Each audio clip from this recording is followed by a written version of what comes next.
সম্মানিত সুধীমণ্ডলী, আমরা সূরা আল কাহফের 13 নম্বর আয়াত থেকে এখন আলোচনা শুরু করতে যাচ্ছি ইনশাআল্লাহ।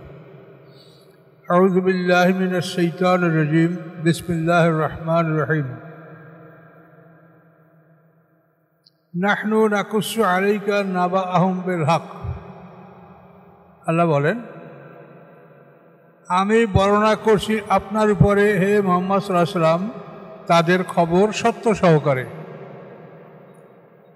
ইন্নাহুম ফিতয়াতুন আমানু বিরাব্বিহিম, নিশ্চয়ই তারা ছিল একদল যুবক যারা ঈমান এনেছিল তাদের রবের উপরে। ওয়া জিদনাহুম হুদা, আমি তাদেরকে হেদায়েত বাড়িয়ে দিয়েছিলাম। আসহাবে কাহফ সম্পর্কে বলা হচ্ছে হযরত ঈসা আলাইহিস সালামের তিরোধানের অন্ত 150 বছর পরের এই ঘটনা। তো এই 150 বছর পরে এই আসহাবে কাহফ গুহার মধ্যে লুকিয়েছিলেন। 309 বছর পরে তাদের পরিচয় পাওয়া গেল। আল্লাহ রসুলের আবির্ভাবের 20 বছর আগে আসহাবে কাহফের এই ঘটনা মানুষের কাছে জানাজানি হয়েছে, মানুষের জানতে পারছে। আর এই ঘটনা হলো সিরিয়ায়। আর সিরিয়ায় তো মক্কাবাসীদের অনিবার্য ব্যবসা বাণিজ্যের যাতায়াত আছেই। তো এই সিরিয়ার ইয়ানজুলুস পাহাড়ে তারা লুকিয়েছিলেন। তো আল্লাহ রসুলের আবির্ভাবের 20 বছর আগে এইসব ঘটনা আল্লাহ ঘটালেন। আব্রাহা কাবাঘর আক্রমণ করেছিল, এটা রাসূল সাল্লাল্লাহু আলাইহি ওয়াসাল্লামের জন্মের 51 দিন বা 52 দিন আগে মাত্র। তো এই সমস্ত দৃষ্টান্তগুলি আল্লাহ রসুলের আবির্ভাবের আগেই মানুষকে আল্লাহ জানিয়ে দিয়েছেন, যাতে মানুষ বুঝতে পারে। তো আল্লাহ বলেন, এই যুবকগুলি ঈমান এনেছিল, আমি তাদের হেদায়েত আরো বাড়িয়ে দিলাম। রাবাতনা আলা কুলুবিহিম, এবং আমি তাদের অন্তরকে বেঁধে দিয়েছিলাম, অর্থাৎ অন্তরকে আমি শক্ত করে দিয়েছিলাম, কঠিন করে দিয়েছিলাম। এটা কোন সময়ের কথা? যুকিয়ানুস বাদশার সামনে যখন এই যুবকদেরকে ধরে নিয়ে যাওয়া হয়েছিল, তখন এই যুবকরা খুব কঠিন শক্ত হয়ে এই বাদশার সাথে কথা বলছে, তাকে ভয় করে নাই। তো আল্লাহ বলেন, আমি মজবুত করে দিয়েছিলাম তাদের অন্তর। এজ কামু, যখন তারা দাঁড়িয়েছিল, ফাকালু, তারা বলেছিল, রব্বুনা রব্বুস সামাওয়াতি ওয়াল আরদ, আমাদের রব হচ্ছে আকাশ পৃথিবীর রব। লান নাদু মিন দুনিহি ইলাহান লাকাদ কুলনা ইযান শাতাতা। এই দকিয়ানুস বাদশার সামনে এই যুবকদের মুখপাত্র তেলমিখা তিনি বলেছিলেন, আমাদের রব হচ্ছে যিনি আকাশ সমূহের রব, পৃথিবীর রব, তিনি আমাদের রব। আমরা ডাকবো না তার পরিবর্তে কোনো ইলাহ, যদি ডাকি লাকাদ কুলনা ইযান শাতাতা, তাহলে আমরা সীমা লঙ্ঘন করব, আমরা সত্যচ্যুত হব। এই বাদশার সামনে এই কথাগুলি তারা, দকিয়ানুস বাদশার সামনে তারা সাহসিকতার সহিত এই কথাগুলো বলেছিলেন।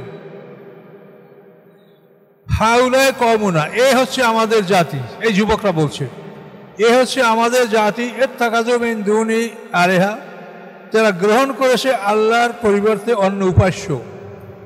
লাউলা ইয়াতুনা আলাইহিম সুলতান বাইয়িন, কেন তারা উজ্জ্বল প্রমাণ নিয়ে আসে না যে আল্লাহ ছাড়া এদের ইবাদত করা যাবে? তাদের কাছে কি প্রমাণ আছে? সেই প্রমাণ নিয়ে তারা আসুক, কেন আসে না?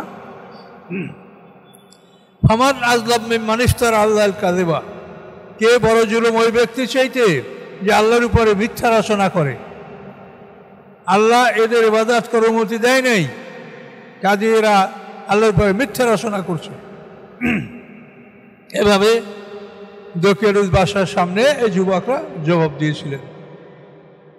আল্লাহ বলেন, ওয়াইযা তাযালতুমুহুম, যখন তোমরা তাদের থেকে পৃথক হয়ে গেলে, আমা ইয়াবুদুনা ইল্লাল্লাহ, এবং আল্লাহ ছাড়া তোমরা কার ইবাদত করবে না, এটা যখন তোমরা স্থির করলে, তাহলে কি করো? ফাবু ইলাল কাহফে, তোমরা গুহায়, পর্বত গুহায় তোমরা আশ্রয় গ্রহণ করো। কাফ হলো বড় গুহা আর গার হলো ছোট গুহা। এটা আমি গত সপ্তাহের কথাটা বড় ভুল হয়েছে, আমি সুর বলছিলাম, মানে ছোট গুহা। গার শব্দের অর্থ বড় গুহা, ছোট গুহা। আবু ইলাল কাহাফে, তোমরা আশ্রয় গ্রহণ করো পাহাড়ের বড় গুহায়। ইয়ানসুর লাকুম রাব্বুকুম মির রাহমাতি, বিস্তার করবেন তোমাদের জন্য তোমাদের রব তার রহমত, তোমাদের জন্য তোমাদের রব রহমত বিস্তার করে দিবেন। ওয়ুহাইয়্যি লাকুম মিন আমরিকুম মিরফাকা, এবং তোমাদের কাজের জন্য তিনি সহজতর উপায় তিনি তোমাদের জন্য করে দিবেন, সহজেই তোমরা তোমাদের কার্য সম্পাদন করতে পারবে। অতারা শামসা, আপনি দেখবেন সূর্যকে, ইজা তালাত, যখন উদয় হয়, তাজা আরু, হেলে যায়, আন কাহাফিম, তাদের গুহা হতে, জাত আল ইয়ামিন, ডান দিকে। সূর্য যখন উদয় হয় তখন ডান দিকে সূর্যটা হেলে চলে যায়, গুহায় যেন তাপ না লাগে। ওয়াইজা গারাবাত, এবং সূর্য যখন অস্ত যায়, তাকরুদুম জাতা শিমাল, তখন তাদেরকে বাম সাইডে কেটে চলে যায়, যে সূর্যের আলো যেন তাদের কষ্ট না দেয়। অহমফি ফাজওয়াতে মিনহুম, এবং তারা ওই গর্তের একটি প্রশস্ত জায়গায় তারা অবস্থান করছিল। আল্লাহ বলেন যালিকা মিন আয়াতিল্লাহ, এগুলি আল্লাহর নিদর্শনের অন্তর্ভুক্ত। মা ইয়াহদিল্লাহু ফাল মুহতাদ, যাকে আল্লাহ হেদায়েত দান করেন সেই হেদায়েত লাভ করে। আমা ইউদলিল, যাকে আল্লাহ বিপদগামী করেন, ফালান তাজিদ লাহু মিন ওয়ালিয়্যিম মুরশিদা, অবশ্যই পাবেন না আপনি তার জন্য কোনো এমন বন্ধু যে তাকে পথ প্রদর্শন করবে। মুরশিদ মানে পথ প্রদর্শনকারী। আচ্ছা, সহজেই ছোট্ট একটা রূপে শেষ হয়ে গেল। এখানে দেখেন যে এই 7 জন যুবক, ইয়ামলিকা, মাকসালমিনা, মাসলিনা, মরনুর, দবানুর, সাজনুস, কাফাস্তাতিউস, এ হল 7 জন। আর কালভুম কাতমির, কুকুরটার নাম ছিল কাতমির। তো এই লোকগুলি গুহার মধ্যে আশ্রয় নিয়েছে, এই জন্য আল্লাহ তাআলা মহাবিশ্বের জন্য যে সূর্য, এই সূর্যকে তাদের জন্য আল্লাহ তাআলা কিভাবে নিয়ন্ত্রণ করে দিলেন, যে উদয়ের সময় ডান দিকে হেলে চলে যেত, অস্তের সময় আবার বাম দিকে কেটে চলে যেত সূর্য, আর তারা একটা উন্মুক্ত জায়গায় তারা থাকতো, তাদের সূর্যের আলোতে কষ্ট হতো না। তো এই সাহায্য আল্লাহ ছাড়া পৃথিবী কেউ করতে পারে? সূর্যের উপরে কারো কোনো হাত আছে পৃথিবীর কোনো মানুষের? তাহলে এখানে দেখেন যে ঈমানদারদের জন্য আল্লাহ তাআলা সূর্যকে নিয়ন্ত্রণ করতে পারেন। সুলাইমান আলাইহিস সালামের নামাজ কাজা হয়ে গেছিল, ঘোড়া দেখতে দেখতে আসরের নামাজ কাজা হয়ে গেছিল। সুলাইমান আলাইহিস সালামের জন্য আল্লাহ তাআলা সূর্য ফিরিয়ে দিয়েছিলেন, যে তুমি আসর পড়বা, তারপর আমি সূর্য অস্ত আমি করব। মুসা আলাইহিস সালামের ইন্তেকালের পরে ইউসুফ ইবনে নুন এবং কালেব ইবনে ইউকান্না যখন বাইতুল মুকাদ্দাসে শহর জয় করার জন্য যুদ্ধ করছিলেন, তখন শুক্রবার দিন যুদ্ধ চলবে, শনিবার দিন তো ইহুদিদের জন্য যুদ্ধ বন্ধ, বনী ইসরাঈলরা তো ইহুদি। তো এই জন্য ওরা চাচ্ছিল যে সূর্যাস্তের আগে যেন আমরা বাইতুল মুকাদ্দাস জয় করতে পারি, কিন্তু সূর্যের অবস্থা ছিল যে তাতে এটা সম্ভব ছিল না। তখন আল্লাহ তাআলা তাদের জন্য আসরের সময় সূর্যকে স্থির করে রেখে দিয়েছিলেন। তারা বাইতুল মুকাদ্দাস জয় করছে, তারপর সূর্য অস্তমিত হয়েছে। তা আল্লাহ তাআলা ইচ্ছা করলে এই মহা একটা বিরাট এত বড় কাজ, যেটা আমরা কল্পনাই করতে পারি না যে এটা কোনো মানুষ বা পৃথিবীর কোনো শক্তি করতে পারে, আল্লাহ তাআলা মোমেনদের জন্য এটাও করে আল্লাহ দেখাচ্ছে যে আমি মোমেনদের জন্য এতখানি সাহায্য করতে পারি। ওয়াকানা হাক্কান আলাইনা নাসরুল মুমিনিন, আমার কর্তব্য হলো মোমেনকে সাহায্য করা। হাক্কান আলাইনা কথাটার অর্থ হলো যে এটা পাবে, তার পাওনা। আপনি যদি আমার কাছে পান তো দাবি করতে হয় আমার পাওনা দেন। আল্লাহ বলছেন সাহায্যটা মোমেনদের, আল্লাহ বলছেন আমার কাছে পাওনা, এটা আমি দেব। এখন দেখেন এই আসমানি কিতাবে আল্লাহ তাআলা কীভাবে এই কথাগুলা বলছেন। যেই 7টা মানুষ দেখেন, এরা শুধু আল্লাহর প্রতি ঈমান আনছে, তাদের নামাজ পড়ে নেই, শুধু ঈমান এনেছে। সেই ঈমানের কারণে আল্লাহ তাআলা কিভাবে তাদেরকে সম্মান দিয়েছেন। কাজে ঈমান হচ্ছে সবচেয়ে বড়, আর ঈমানের পরে শ্রেষ্ঠ ইবাদত হচ্ছে সালাত, নামাজ। কিন্তু ঈমান সবচেয়ে বড়, ঈমানের মর্যাদা সবচেয়ে বেশি। এই লোকগুলি শুধু ঈমানদার ছিলেন, আর কিছু না। এভাবে তারা 309 বছর পর্যন্ত এই গুহায় ঘুমিয়েছিলেন। তারপর তো আপনাদের গত সপ্তাহে বলা হয়েছে যে আউলিয়া নামক এক ব্যক্তি গুহা দরজা ভাঙিয়ে ছাগলের ঘর বানাবে, এই জন্য তিনি গুহার দরজাটা ভেঙেছিলেন। ভাঙার পর তো আসহাবে কাহাফকে সেখানে ঘুমন্ত অবস্থায় পাওয়া গেল, তখন তারা জাগ্রত হয়ে গেছে ভোরে। একদিন বিকেলে গুহার মধ্যে ঢুকে ঘুমাইছে, 309 বছর পরে ভোরে তারা জেগেছে। তোরা মনে করছে যে আমরা গতকাল বিকালে শুয়েছি, এখন সকাল। অথবা তেলমেখা যখন বাজার করার জন্য গেল, পণ্য খাদ্য কেনার জন্য শহরে গেল, তখন যাই দেখে যে এই শহর আমাদের এত পরিচিত শহর, আমরা বড় লোকের ছেলে, আমাদের কত আত্মীয় স্বজন, একটা লোকও দেখতে পাচ্ছে না। কি অবস্থা, কোথায় কি হলো, কিছুই বুঝতে পারছে না। এভাবে 309 বছর তাদের থেকে আল্লাহ পার করে দিয়েছিলেন। সামনে দেখেন, আমরা আবার আগাই। আল্লাহ বলেন, তাহাসাবুম আইকাজামুহুম রুকুদ, আপনি তাদেরকে ধারণা করবেন যে তারা ঘুমন্ত, অথচ তারা জাগ্রত। আইকাজা মানে জাগ্রত। আপনি তাদেরকে মনে করবেন যে তারা জেগে আসে, কিন্তু আসলে তারা রুকুদ, ঘুমন্ত, মানে চোখ খোলা অবস্থায় ঘুমাইছে। তারা চোখ খোলা অবস্থা, কাজী কেউ তাকালে দেখবে যে এরা চোখ খোলা, এত জীবিত মানুষ এমনি বিশ্রাম করছে, এরকম মনে হতো। আল্লাহ বলেন যে আপনি তাদেরকে ধারণা করবেন যে তারা আইকাজা, তারা জাগ্রত, অথচ তারা রুকুদ, তারা ঘুমন্ত। বা নুকাল্লিবুম জাতাল ইয়ামিন জাতাল শিমাল, এবং আমি তাদের পাশ পরিবর্তন করতেছিলাম ডানে এবং বামে। কখনো তারা ডানে শুয়েছে, আবার পাশ পরিবর্তন করে আমি তাদেরকে বামে শুয়েছি। যদি তাই না হতো, 309 বছর একভাবে শুয়ে থাকলে তো চামড়া টামড়া সেখান থেকে সব নষ্ট হয়ে যেত। কি আল্লাহর কুদরত, কিভাবে আল্লাহ তাআলা মুমিনদেরকে সাহায্য করেন, এটা দেখেন। ওয়াকালবুম বাসুতুন জিরাইহি বিল ওয়াসিদ, এবং তাদের কুকুরটা বিস্তার করে রেখেছিল তার বাহু দুটা বেল ওয়াসিদ, সিংহদ্বারে। বাহু দুইটা সিংহদ্বারে এরকম বিস্তার করে কুকুরটা সেখানে ওইভাবেই বসা অবস্থায় ছিল। আল্লাহ বলেন, লাবাত্তালাত আলাইহিম, যদি আপনার তাদের দিকে মাথা উঁচু করে তাকাতেন, লাভাল্লাইতা মিনহুম ফিরারা, আপনি ফিরে আসতেন তাদের থেকে পলায়ন করে ভয়তে ফিরে আসতেন। ওলা মুলাইতা মিনহুম রোবা, এবং তাদের কারণে ভয় আপনার হৃদয় পরিপূর্ণ হয়ে যেত। মানে তাদেরকে একটা এমন অবস্থায় রাখা হয়েছে যে ওখানে গেলেই ভয়, কেউ কাছে যেতে পারত না। এই ভয়ের একটা প্রাচীর নির্মাণ করে আল্লাহ তাআলা তাদেরকে সেখানে রক্ষা করছেন। ভয়ের প্রাচীর, আমরা তো ইটের প্রাচীর করছি, আর আল্লাহ ওখানে একটা ভয়ের প্রাচীর করে তাদেরকে আবদ্ধ রেখেছেন, যে কোনো মানুষ ভয়তে সেখানে যেতে পারত না। এইভাবে আসহাবে কাহাফকে আল্লাহ তাআলা 309 বছর পর্যন্ত হেফাজত করেছেন। তারপরে এই দক্ষিণ বাদশার পরে, এই 309 বছর পরে একজন ভালো বাদশাহ আসছিলেন, তার নাম হলো বাইদুরুস বা তান্দুরুস বাদশাহ। তার আমলে এই আসহাবে কাহাফের পরিচয় ঘটেছে। মানুষেরা জানতে পেরেছে যে এই যুবকরা পালানো যুবক। ওয়াকাযালিকা বা'আসনাহুম লিয়াতাসাআলু বাইনাহুম, আল্লাহ বলেন এভাবেই আমি তাদেরকে জাগ্রত করলাম, যাতে তারা আপোষে একে অপরকে জিজ্ঞাসা করতে পারে। কি জিজ্ঞাসা করবে? কলা কাইলুম মিনহুম, তাদের একজন বক্তা বলল, কাম লাবিস্তুম, তোমরা কত ঘুমিয়েছিলে?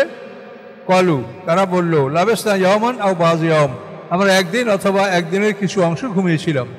এই তো গতকাল বৈকালে ঘুমিয়েছি, এখন ভোরে উঠলাম, তাহলে একদিনের অংশ, পুরানা 24 ঘন্টা না।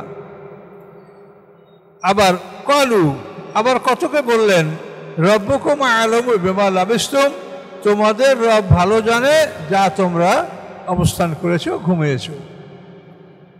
অতএব ফাবাসু আহাদাকুম, অতএব পাঠাও তোমাদের একজনকে, বেওয়ারিকিকুম হাজা, তোমাদের এই মুদ্রা নিয়া, ইলাল মদিনাতে, শহরে।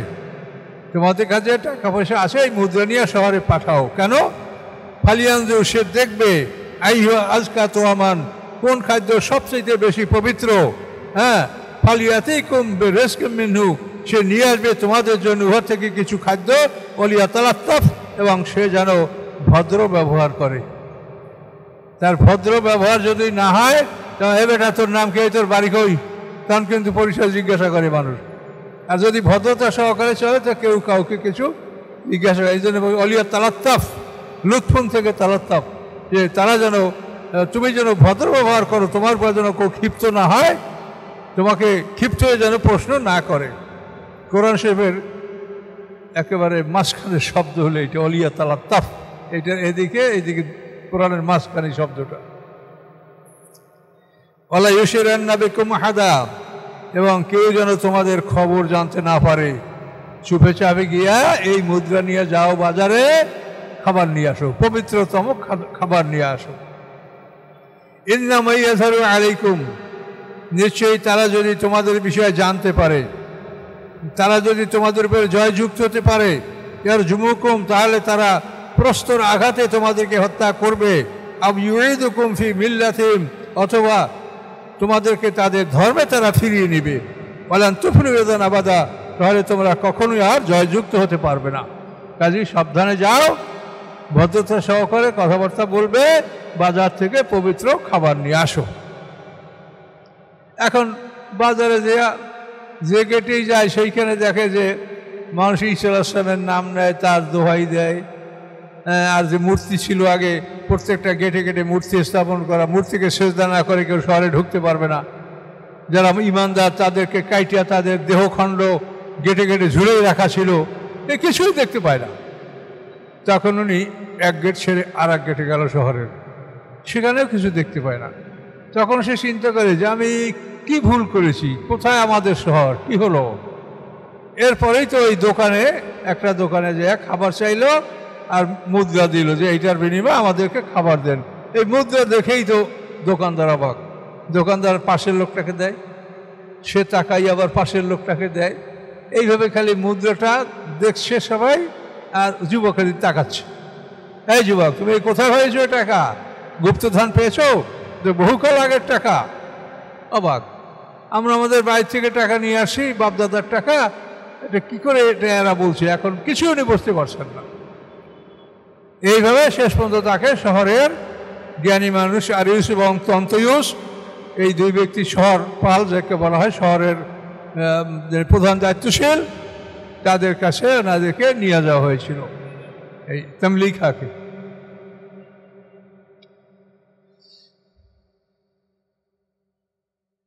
আচ্ছা, আল্লাহ বলেন কাযালিকা আশারনা আলাইহিম, এইভাবে আমি তাদের পরিচয় জানিয়ে দিলাম, লিয়ালামু, যাতে মানুষেরা জানতে পারে, আন্না ওয়াদাল্লাহি হাক্কুন, নিশ্চয়ই আল্লাহর প্রতিশ্রুতি সত্য, যে আমার উপরে বিশ্বাস স্থাপন করলে আমি তোমাকে সাহায্য করব।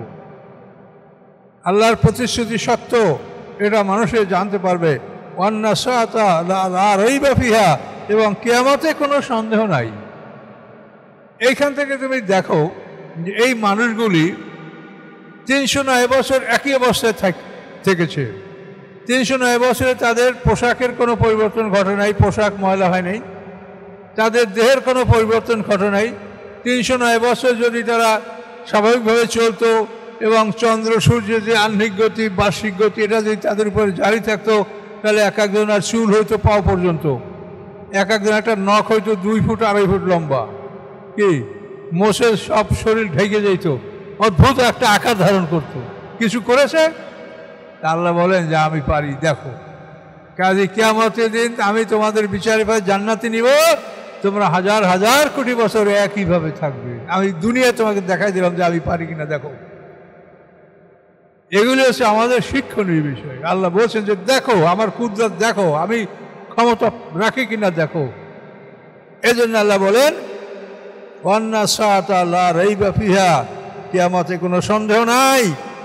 কাজেই আমি এভাবে বিচার করে তোমাদেরকে যে সুখ শান্তির খবর দিয়েছি, এটা সত্য, তোমরা এটা ইনশাল্লাহ লাভ করবে। এরপরে তাদের পরিচয় ঘটে গেল, রাজা বাদশাহ সেখানে আসলো এবং গুহার কাছে অনেক লোক গেল, কিন্তু তেমলিখা বললেন যে আপনারা অপেক্ষা করেন, আপনারা সবাই গুহার কাছে গেলে আমাদের সাথীরা ভয় পাবে। উনি গুহার কাছে খবর বললো যে এই অবস্থা। তখন ওরা বললো যে তাহলে আমরা আর কারোর সাথে দেখা করবো না, আমরা এখানেই গুহার বন্ধ, দরজা বন্ধ, এখানে আমরা থাকবো, আমরা কারোর সাথে কথা বলবো, এই বলে তারা ওখানে আবারও ঘুমিয়ে পড়লেন।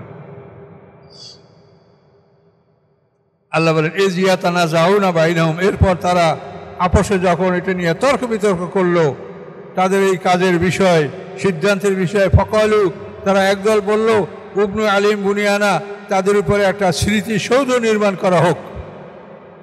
রব্বুহুম আ'লামু বিহিম, আল্লাহ তাআলা তাদের সম্পর্কে ভালো জানেন।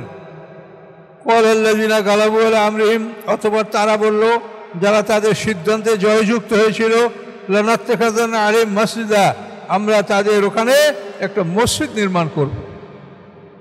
এই গুহার কিনারায় তাদের সম্মানে, তাদের স্মৃতি রক্ষার জন্য আমরা এখানে একটা মসজিদ নির্মাণ করব। আল্লাহ বলেন সায়াকুলুনা সালাসাতুন, মানুষেরা বলবে তারা ছিল তিনজন, ও রাবহুম কালবহুম, তাদের চতুর্থ সে কুকুর। ওয়াকুলুনা খামসাতুন, কতক বলবে তারা ছিল পাঁচজন। সাদিসুম কালবহুম, ষষ্ঠ তাদের কুকুর। রাজামিন মিনাল গায়েব, অন্ধকারে ঢিল ছোড়া, আন্দাজে ঢিল নিক্ষেপ করা, তারা কিছুই সঠিকভাবে জানে না। ওয়াকুলুনা, এবং কতক বলবে সাবাতুন, তারা ছিল সাতজন। ও সামিনুম কালবহুম, তাদের অষ্টম কুকুর। এখানে কথা শেষ। এই অষ্টম পরে, সাতের পরে আর কথা আল্লাহ বলেন নাই। এই জন্য তাফসীর কাকা বলেন যে সাতই চূড়ান্ত, যে তারা আসলে সাতজন ছিলেন এবং সাতজনের নাম তাফসীরে আছে। একটু বেশ কম নাম আছে, একই নাম না, এই নামটা আবার কোনো রয়েতে একটু অন্যরকমও আসে। তা মোটামুটি আমরা ওই এক রয়েতের নামগুলো আপনাকে শুনালাম। ইয়ামলিকা, মাকসালমিনা, মসলিনা, মরনুস, জবানুস, সাজনুস, কাফাসনাতিউর, এই সাত, আর কালবহুম কাতমির। এই নামগুলো খুব ভয়ভীতির নাম। এই নামগুলো আপনি লেখে মানে যে ফ্ল্যাক্টরের বড় বাঁশ এরকম ওই উপরে যদি এরকম টানাই রাখেন ইক্ষু খেতে, তা দেখবে ওই খেতে শিয়াল ঢুকবে না। তারপরে এটা ঘরে যদি আপনি ওয়ালে লটকাই দেন তাহলে ওই ঘরে জিন ভূতের আক্রমণ হবে না। কেন এই যে কোরআনেই বলছে যে তাদেরকে একটা ভয়ভীতি, কাজে তাদের ব্যাপারে সবাই ভয় করবে। এই সৃষ্টি জীবের সবাই এই আসহাবে কাফের নাম শুনলে তাদেরকে ভয় পাবে।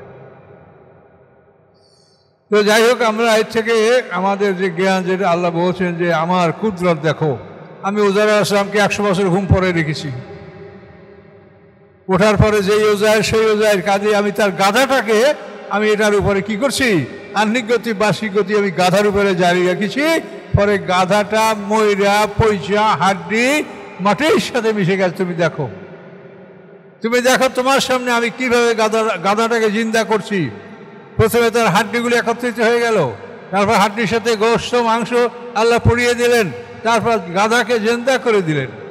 আর তার পাশেই উজাইর আলাইহিস সালামের অনজুরিল্লাহ তোয়ামেকা শরাবেকা লাম ইয়াতাসান্না, তার কিছু পানীয়, কিছু খাদ্য, আঙ্গুর ফল, পানি, তাও ছিল 100 বছর আগে করে রাখা। তো তুমি দেখো 100 বছরে তোমার এটা লাম ইয়াতাসান্না, মানে বাসি হয় নাই, স্টাফ হয় নাই, বাসি হয় নাই, নষ্ট হয় নাই। দেখো তা আল্লাহ বলে যে একই জায়গায় আমি দেখো তার গাধাটাকে আমি তার মানে যে আহ্নিক গতি, চন্দ্র সূর্যের গতি আমি তার উপরে জারি রাখলাম।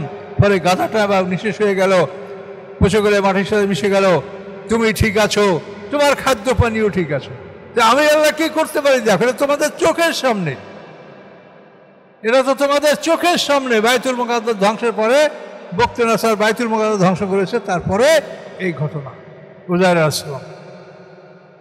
তাহলে আল্লাহ তাআলা এই নিদর্শনগুলি মাধ্যমে আল্লাহ তাআলা আমাদেরকে পরকাল সম্পর্কে জ্ঞান দিতে চাচ্ছেন, যে পরকাল সম্পর্কে তোমরা নিশ্চিত হও যে পরকাল সত্য, বিচার হবে।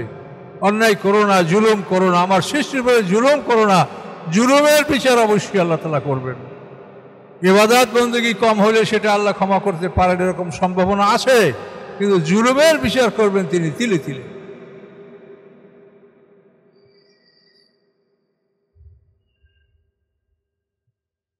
আল্লাহ তাআলা বলেন কুল, আপনি বলেন, ওরা তো এইভাবে বলে 7 পর্যন্ত যে কথা আল্লাহ শেষ করছেন। কুল, আপনি বলেন, রব্বি আ'লামু বি'iদ্দাতিহিম, আমার রব তাদের সংখ্যা সম্পর্কে অবহিত আছেন। মা ইয়া'লামুহুম ইল্লা কালিল, তাদের সম্পর্কে সামান্য সংখ্যক ছাড়া অন্যরা জানে না যে তারা কত। ফালা তুমারি ফিহিম ইল্লা মিরান যাহিরা, তাদের ব্যাপারে আপনি কারোর সাথে হালকা তর্ক করবেন, গভীরে যাবেন না তর্ক নিয়া। ইল্লা মেরান জহেরা, মেরা মানে তর্ক, হালকা তর্ক। আপনি গভীরে যাবেন না বিষয়টি নিয়ে। যদি কেউ গভীরে যেতে চায় আপনি তার থেকে কেটে পড়বেন যে না, অত কিছু আমি জানি না। ওয়ালা তাস্তাফতি ফীহিম মিনহুম আহাদা, এবং তাদের ব্যাপারে কারো কাছে আপনি জিজ্ঞাসাও করবেন না। আমি যা বলছি এই পর্যন্ত আপনি এর উপরে সন্তুষ্ট থাকবেন।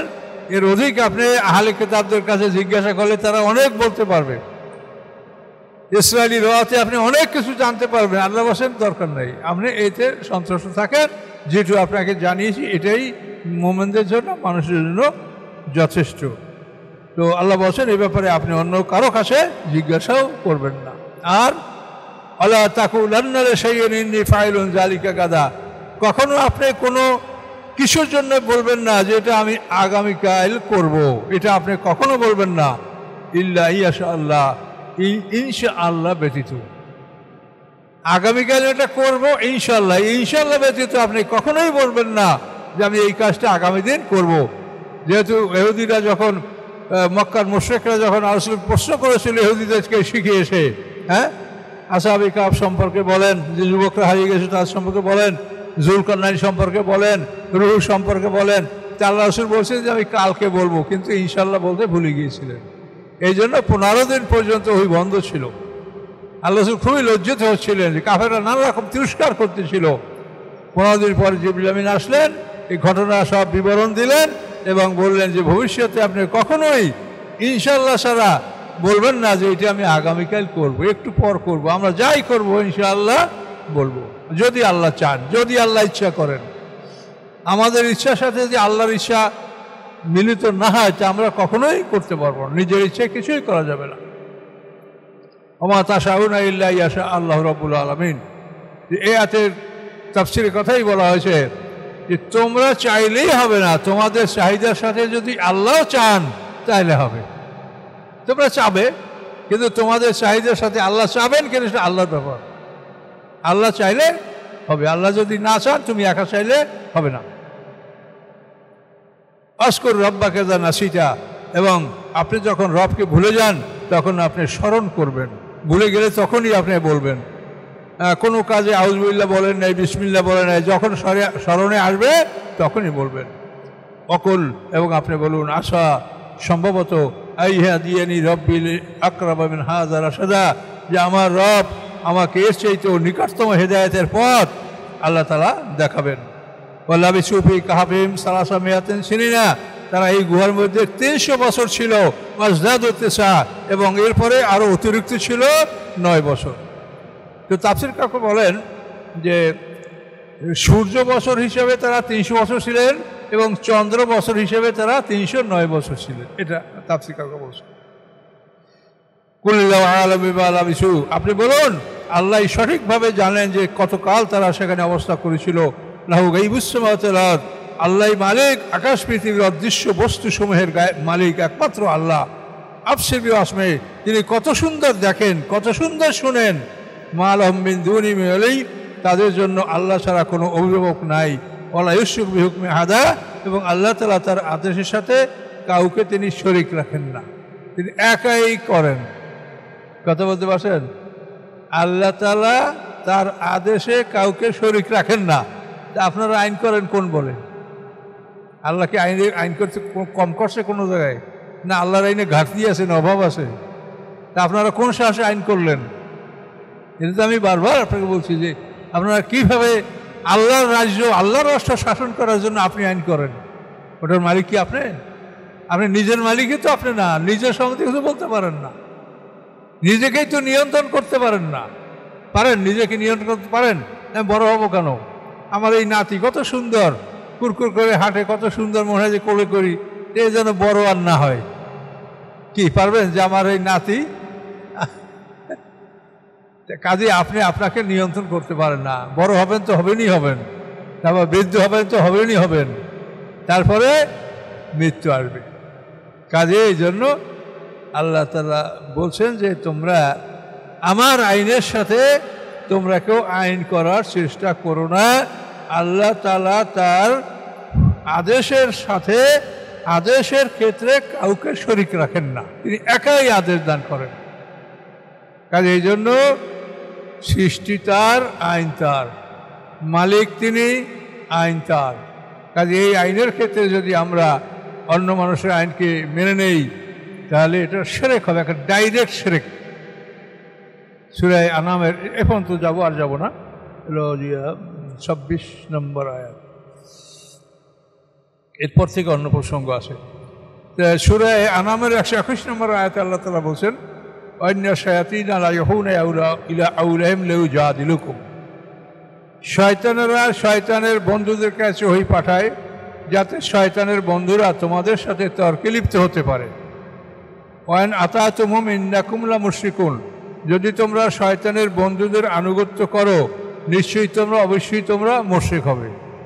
এখন এই শয়তানের আনুগত্য মানে যে আল্লাহ ছাড়া আপনি যে কাজটাই করবেন, যে আইনটাই করবেন, এটা শয়তানের আইন। কাজে এক্ষেত্রে আমাদের এগুলো শিরক হয়ে যাচ্ছে, আর শিরকের গুনাহ আল্লাহ ক্ষমা করবেন না, এটা আল্লাহ ঘোষণা করেছেন। কাজে আমরা এগুলো নিয়ে মহাসংকটে আছি।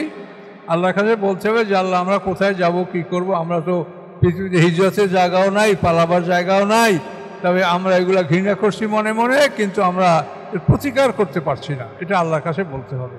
কিন্তু ওগুলোর সাথে আপনারা যেন মানে গা ভাসাইয়া না দেন, খবরদার, তাহলে কিন্তু রক্ষা পাবেন না। এ পর্যন্তই থাকলো হুজুর। আর শিকুই হুকমি হাদা 26।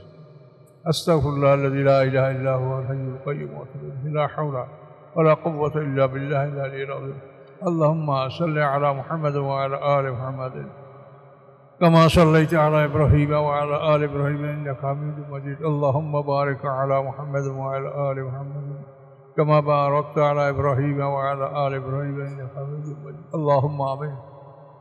ربنا لا تزغ قلوبنا بعد إذ هديتنا وهب لنا من لدنك رحمة إنك أنت الوهاب. ربنا آتنا في الدنيا حسنة وفي الآخرة حسنة وقنا عذاب النار. ربنا ظلمنا أنفسنا وإن لم تغفر لنا وترحمنا لنكونن من الخاسرين.